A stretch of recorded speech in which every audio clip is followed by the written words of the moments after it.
Welcome to Localize. The in-context editor is the best way to view and edit translations in your website in real time.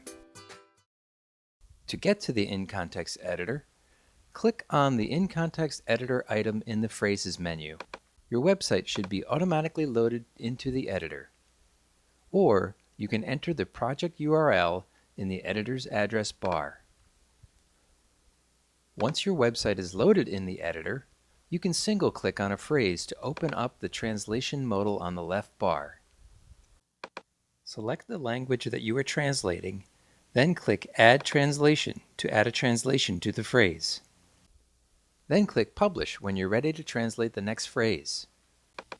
Here we see that the translation has been added to the page.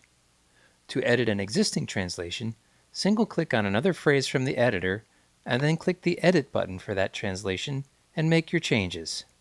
Note that double-clicking on a link in your website will bring you to that page from within the editor.